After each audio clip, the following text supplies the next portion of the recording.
Hello नमस्कार श्री स्वामी समर्थ। आजच्या व्हिडिओमध्ये तुम्हाला सगळ्यांचं मनापासून स्वागत करते।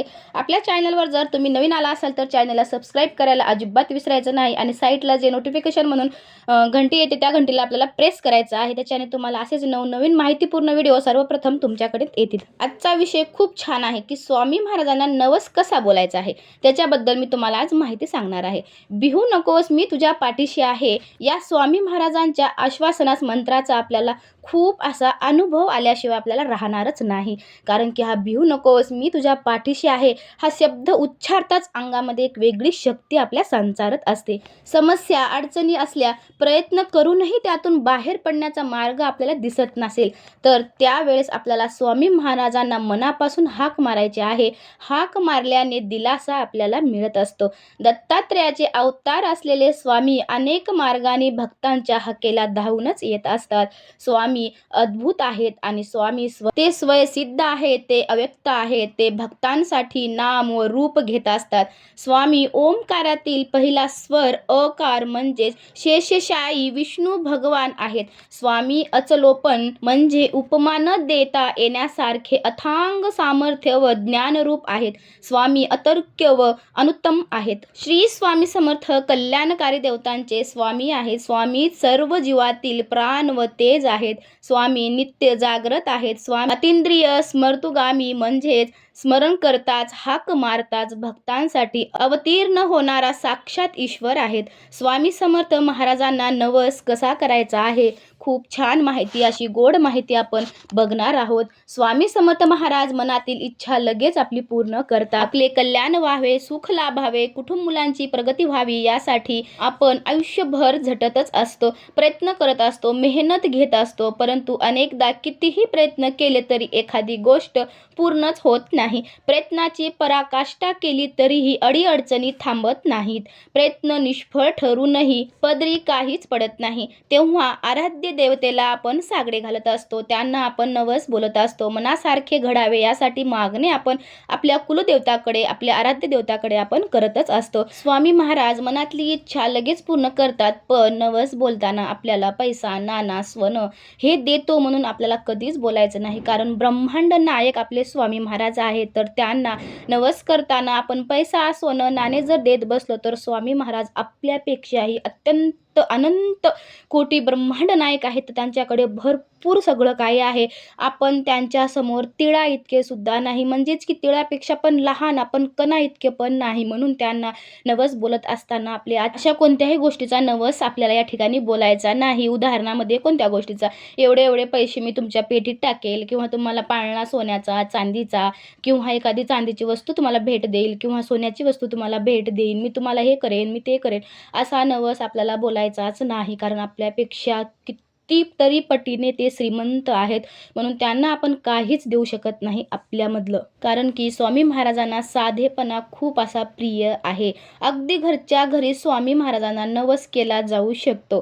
तर आपल्याला नवस कसा बोलायचा आहे आणि कोणत्या रीतीने काय नवसामध्ये आपल्याला घ्यायचं आहे तेच सांगूया आपण या ठिकाणी। तर सकाळी आपल्याला लवकर उठून आपली नित्यकर्म आपण केल्याच्या नंतर शुचिर्भूत होऊन आपण आपल्या देवासमोर बसायचं आहे, किंवा एखादी दिवसभरामध्ये तुम्ही कधी पण हातपाय स्वच्छ धुवून बसला तरी चालेल। तर स्वामी महाराजाची तुमच्याकडे जर मूर्ती असेल किंवा फोटो असेल तर त्यांच्या पुढे तुम्हाला दिवाबत्ती करायची आहे आणि स्वामी महाराजांची मनापासून प्रार्थना करायची आहे। स्वामी समोर आपल्याला हात जोडून तुमची जे काही मागणे आहे ते मागायचे आहे।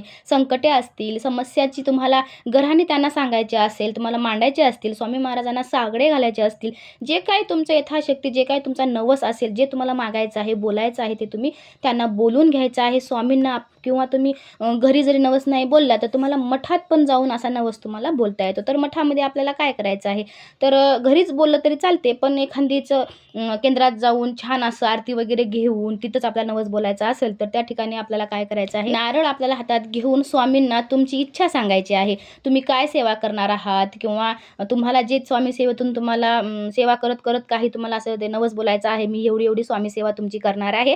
तुमचे स्वामी चरित्र अध्याय किंवा 4 गुरुवार, 9 गुरुवार, 5 गुरुवार असे मी तुमचे गुरुवार मी या ठिकाणी करणार आहे आणि मी हे करेन आणि त्याच्यासाठी तुम्हाला संकल्प घेऊन तिथं त्या नारळावर तुम्हाला बोलून माझी ही इच्छा आहे ती माझी पूर्ण करा आणि हे व्रत वैकल्य तुमची सेवा मी करेन म्हणून असं त्या नारळावर बोलून आपल्याला आणि तो नारळ आपला नवस पूर्ण झाल्याच्या नंतर नारळ आपल्याला नदीमध्ये किंवा वाहत्या पाण्याच्या प्रवाहात आपल्याला विसर्जित करायचं आहे. तुम्ही घरी पण नारळावर असं बोलून नारळ तुम्ही वाहत्या पाण्यामध्ये सोडू शकता किंवा स्वामी महाराजाच्या केंद्रामध्ये बोलत असाल तर तो नारळ तिथंच केंद्रामध्ये आपल्याला तिथे ठेवून यायचा आहे. स्वामींना प्रार्थना करा की स्वामी समर्थ महाराज हा नवस आहे तो शक्य तितक्या लवकर पूर्ण करा. स्वामी महाराज स्वामी समोर नतमस्तक व्हा. जे शक्य आहे ते यथाशक्ती करण्याचा पूर्ण प्रयत्न मी करेन स्वामी महाराज असं आपल्याला स्वामी महाराजाला शब्द द्यायचा आहे. आश्वासन आपल्याला तिथे द्यायचं आहे. शब्दात आपल्याला मांडायचं आहे. तर शब्दात आपल्याला काय मांडायचं आहे तर स्वामी महाराज मी तुमच्या दत्तांची सेवा करेल, गुरुचरित्राचं पारायण मी सप्ताहाचं करेन किंवा मी स्वामीचरित्र सारामृताचा मी अध्याय तुमचा 7 पारायण 2 पारायण म्हणजे एक अध्याय 21 एकापासून ते 21 अध्याय वाचल्यावरच एक पारायण पूर्ण होत असते. म्हणून तुम्ही असे 7 पारायण करणार आहात का 11 पारायण करणार आहात का किंवा गुरुवार करणार आहात का असं तुम्ही त्या तुमच्या नवसामध्ये तुम्ही असं बोलू शकता आणि असा नवस तुम्ही करू शकता. तुम्ही पैसा नाणा सोनं चांदी देतो असा नवस आपल्याला करायचा नाही. आपण नवसामध्ये आपल्याला सेवा तुमची करेन मी हे सेवा तुमची करेन म्हणून आपल्याला या नवसामध्ये आपल्याला बोलायचं आहे. स्वामीकडे मागितलेली गोष्ट जर पूर्ण झाली तर नवस फेडण्यासाठी आपल्याला शक्य असेल तर अक्कलकोटला आपल्याला जाऊन स्वामी महाराजांचे दर्शन आपल्याला घ्यायचं आहे. या काही गोष्टी आहेत ते आपल्याला लक्षात ठेवायच्या आहेत. कोणत्या ते गोष्टी आहेत ते सांगते तुम्हाला. सर्वात महत्त्वाचे म्हणजे एकदा स्वामी महाराजाला आपण नवस बोलला आणि तो पूर्ण झाला तर जे काही वचन आपण दिले आहे ज्या काही सेवेचं आपण वचन स्वामी महाराजापाशी दिलेले आहेत आपण संकल्प घेऊन ते वचन पूर्ण करण्याचे आपण स्वामी महाराजाला सांगितले आहे करणार आहे म्हणून तर ते पूर्ण करायला अजिबात आपल्याला विसरायचं नाही. स्वामींना केलेला जे काही नवस आहे ते फेडण्याचा विलंब आपल्याला करायचा नाही. अन्यथा आपल्याला अडचणी समस्यांना सामोरे जावं लागते. म्हणून आपण शक्य तितका नवस आपल्याने होईल तेवढाच बोलायचा आहे आणि तो पूर्ण करायचा आहे ताबडतोब. स्वामी दयाळू असले तरी ही गोष्ट चुकवू नका. तुम्ही स्वामी महाराज दयाळू आहेत पण आपल्याला हे जे नवसामध्ये आपण जे बोलता ते आपल्याला चुकवायचं नाहीये. नवस पूर्ण झाल्यावर आपल्याला पूर्ण श्रद्धेने ते शब्द आपल्याला पाळायचाच आहे. केवळ औपचारिकता म्हणून आपल्याला नवस बोलून आपल्याला चालणार नाही. अंतर्मनातून आपल्याला भक्ती आणि श्रद्धा आपल्या मनामध्ये असणं खूप गरजेचं आहे. स्वामींना सर्वात जास्त आवडणारी गोष्ट म्हणजे सेवा. स्वामी सेवा सुरू आपल्याला ठेवायची आहे. नामस्मरण आपल्याला कायम मुखामध्ये घ्यायचं आहे. श्री स्वामी समर्थ असा साधा सोपा सरळ आपल्याला स्वामी महाराजाचं नामस्मरण आपल्याला करायचं आहे. नवस पूर्ण होण्यासाठी कितीही वेळ लागू द्या शक्यतो जास्तीत जास्त जरी वेळ लागला तर अनेक घटकावर ते अवलंबून असते. कारण की तुम्ही काय नवस बोलला आहे त्याच्यावर पण अवलंबून असते आणि किती निष्ठेने आणि श्रद्धेने नवस तुम्ही बोलला आहे त्याच्यावर पण अवलंबून असते आणि स्वामीवर किती विश्वास तुम्ही ठेवला आहात. स्वकर्मातून स्वामींना प्रसन्न करण्याचा तुम्ही या ठिकाणी प्रयत्न करायचा आहे. तुम्हाला इतर लोकांना आपल्याला मदत करायची आहे. जेवढं होईल तेवढं आपल्यापासून तुम्ही मदत करायची आहे. सदाचारी आपल्याला राहायचं आहे. काही वेळा तुमची इच्छा जर पूर्ण होण्यासाठी नियतीचा योग्य वेळ येणे सुद्धा गरजेचं असते. केवळ नवस बोलून या ठिकाणी भागणार नाही तर प्रयत्नाची पराकाष्ठा आपल्याला करायची आहे. हवी तुमच्या प्रयत्नांना कृतींना स्वामी बळ गुरु कृपेची साथ लाभू शकते. तुम्ही नवस बोललाय आता आम्हाला काहीच करायची गरज नाही असं चालणार नाही. तर तुम्हाला 99% या ठिकाणी कष्ट मेहनत या ठिकाणी करायची आहे. 1% जो आहे तो आपल्या नशिबाचा स्वामी महाराज या नवसातून आपल्याला पूर्ण करून देतील. एखाद्या वेळेस असं होते की कितीही तुम्ही प्रयत्न करा 1% जे आहे ते आपला राहत असतो. म्हणून तुम्ही जेवढे होईल तुमच्यापासून 100% द्यायचा प्रयत्न करा आणि तुमच्या जे भाग्यात जे काय नाही ते पण स्वामी महाराज तुमच्या भाग्यामध्ये उपलब्ध तुम्हाला करून देणार आहेत. स्वामीवरील निष्ठा आणि श्रद्धा आपल्याला कधीही गमवायची नाही. स्वामीवर विश्वास ठेवायचा आहे. सतत नामस्मरण करत राहायचं आहे. इच्छा लवकर पूर्ण न झाली तर निराश व्हायचं नाही. इच्छा नक्कीच तुमची पूर्ण होईल याची खात्री मनामध्ये ठेवायची आहे. हे माझं पूर्ण होणारच आहे अशी खात्री तुम्हाला ठेवायची आहे. त्यानेच जे तुमच्या भाग्यात नाही ते तुमच्या भाग्यामध्ये येणार आहे. म्हणून स्वामीवर विश्वास ठेवा. तुमच्या सेवेवर विश्वास ठेवा. तुमचा विश्वास डगमगू देऊ नका.